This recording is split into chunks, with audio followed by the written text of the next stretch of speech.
గారి వెంకట్రావు గారు.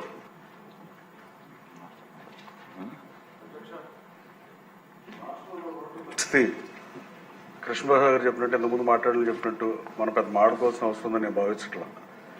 కళ్ళతో కాదు కాళ్ళతో కూడా కనపడే పరిస్థితి ఏ రోడ్డు చూసినా.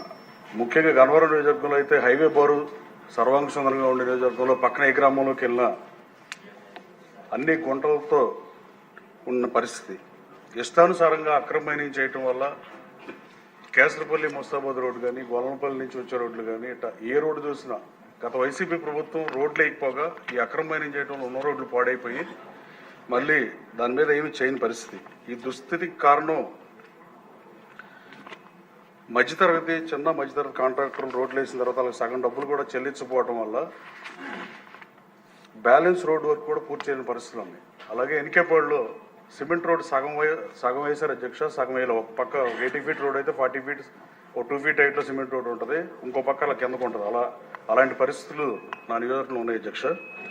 అలాగే రాజధానిలో సీడ్ యాక్సెస్ రోడ్ గురించి మాడితే చెన్నై నేషనల్ హైవే మీద ఉన్న మణిపాల్ ఆసుపత్రి దగ్గర నుంచి సీడ్ యాక్సెస్ రోడ్డు వెళ్ళి కలవాలి. అయితే దుర్మార్గంగా గత ప్రభుత్వం ఆ పని జరగకుండా అడ్డుపడి ల్యాండ్ పూలింగ్ భూములని 14-19 మధ్యలో ప్రభుత్వానికి ఇవ్వకుండా చేసింది. ఆ తర్వాత అమరావతి రాజధానికి నేషనల్ హైవే కనెక్టివిటీ లేకుండా కూడా గత ప్రభుత్వం కుట్ర చేస్తుంది. అలాగే అధ్యక్ష అసెంబ్లీ మరియు సెక్రటరీకి వచ్చే దారిలో కరకట్ట మొదలయ్యే ప్రదేశంలో ఎడం పక్కన ఒక పెద్ద పైలైన్ కనపడుతుంది అధ్యక్ష. అది 600 కోట్ల రూపాయలతో కరకట్ట చేయడం కోసం ఏర్పాటు చేశారు. దీన్ని శంకుస్థాపన చేసిన మాజీ ముఖ్యమంత్రి ఆ శంకుస్థాపన జరిగిన తర్వాత 10% కూడా రోడ్డు అయిన పరిస్థితి.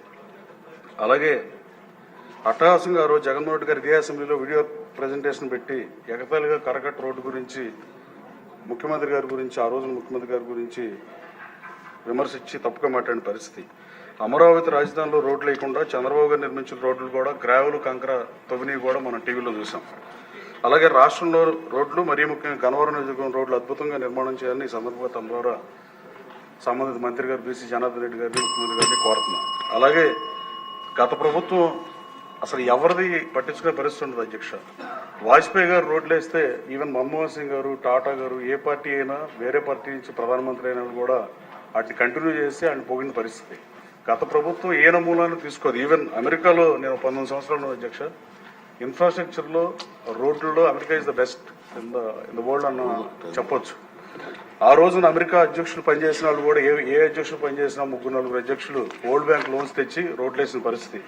జాన్ ఎఫ్ కెనడీ గారు అయితే our nation's infrastructure is the backbone of our economy and we must invest in our roads and bridges to ensure our continued prosperity అని. అలాగే ఇంకో ప్రెసిడెంట్ రూజ్వెల్ట్ అయితే a nation that builds it roads builds its future అని చెప్పిన పరిస్థితి. గత ప్రభుత్వం మంచి సూచనలు కూడా పట్టించుకోవడం ఒంటెత్తిపోకుండా పోయిన పరిస్థితి. ఈ రాష్ట్రంలో రోడ్లని తక్షణం రిపేర్ చేయాల్సిన బాధ్యత ఉంది. అట్లా నేను ముఖ్యమంత్రి గారు కూడా చెప్పారు, దాని నిధులు కేటాయించాలని. శంకర్రావు గారండి.